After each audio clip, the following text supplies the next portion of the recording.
Hello everyone, তো কেমন আছো সবাই? আমার নাম রাকিবুল, তোমাদের প্রিয় ছোট ভাই। তো আজকে আমি তোমাদের জন্য মা বাবার কিছু কথা বলতে চাই। তো চলো মন দিয়ে শুনতে থাকি। মা বাবা এমন দুইজন মানুষ যারা নিজের সুখ ত্যাগ করে সন্তানের মুখে হাসি দেখতে চান। পৃথিবীতে অনেক সম্পর্ক স্বার্থের কারণে বদলে যায়, কিন্তু মা বাবার ভালোবাসা সাধারণত নিঃস্বার্থ হয়। মা বাবাকে নিয়ে কিছু সত্যি কথা। যখন তুমি ছোট ছিলে, তোমার একটুখানি কান্নায় তারা ঘুম হারিয়ে ফেল। নিজের ইচ্ছে, স্বপ্ন আর শখ চাপা দিয়ে তোমার ভবিষ্যৎ গড়ার চেষ্টা করে। তুমি সফল হলে সবচেয়ে বেশি খুশি হয় মা বাবা, আর তুমি কষ্ট পেলে ভিতরে ভিতরে সবচেয়ে বেশি ভেঙে পড়ে তারাই।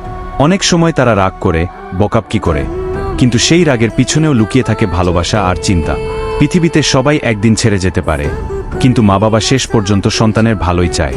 ছোট একটা আবেগের কথা।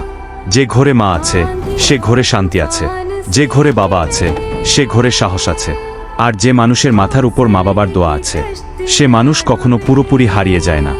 জীবনের বড় সত্য, একদিন সময় চলে যাবে, বয়স বাড়বে, জীবন বদলাবে, তখন বুঝবে বন্ধু, টাকা, সম্পর্ক সবকিছু পরে মা বাবার মতো আপন মানুষ পৃথিবীতে খুব কমই পাওয়া যায়। তাই যতদিন তারা পাশে আছে তাদের সম্মান করো, সময় দাও, ভালোবাসো। Red heart. তো আজকের গল্পটা এখানেই শেষ করলাম। দেখা হচ্ছে দুপুর 3টের সময়।